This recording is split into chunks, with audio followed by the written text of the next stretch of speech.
Lahat tayo ay may pangarap. Pangarap na matagumpay. Pangarap na maging masaya. Pangarap na tanggapin ng iba. Ngunit, meron ba tayong lahat ng pagkakataon na matupad ang mga pangarap natin? Hindi. Maroong walang pag-asa. Bakit? Hindi sila tinatanggap ng lipunan. Paano? Titawag silang mutla, Bayon, tomboy, at iba pang mga malalaswang pangalan. Iniinsulto. Pinagtatawanan. Pinapabayaan. Inaabuso sinasaktan. at iniiwanan. Ngunit tao pa rin sila. Tama ba to? Hindi matupad ang pangarap, hindi tinatanggap ng employer, ng pamilya, ng kaibigan, at ng lipunan. Hindi maipayag ang totoong sarili. Ang sinusuot mo, ang pinapanood mo, ang trabaho mo.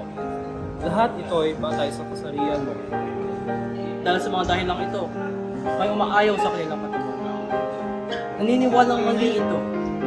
Hindi inaaksept ang sarili. Iniiwanan ng Diyos, tinatulikuran siya sapagkat wala na silang pag-asa. Nababaling sa mga bisyo. Tama ba to?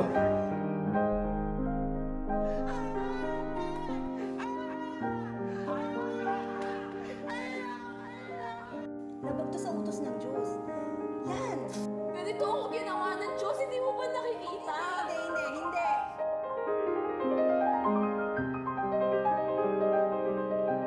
Tama ba to? Hindi. Hindi. Hindi. Hindi! Hindi. Hindi. Hindi. Hindi ito tama! Nangangarap ako. Nangangarap ako. Nangangarap ako. Nangangarap ako.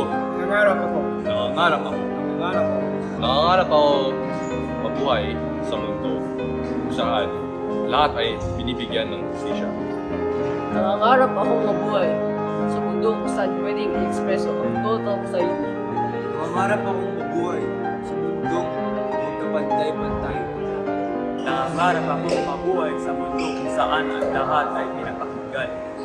Nangangarap akong mabuhay sa mundo kung saan ang lahat ay makakatanggap sa sarili nila.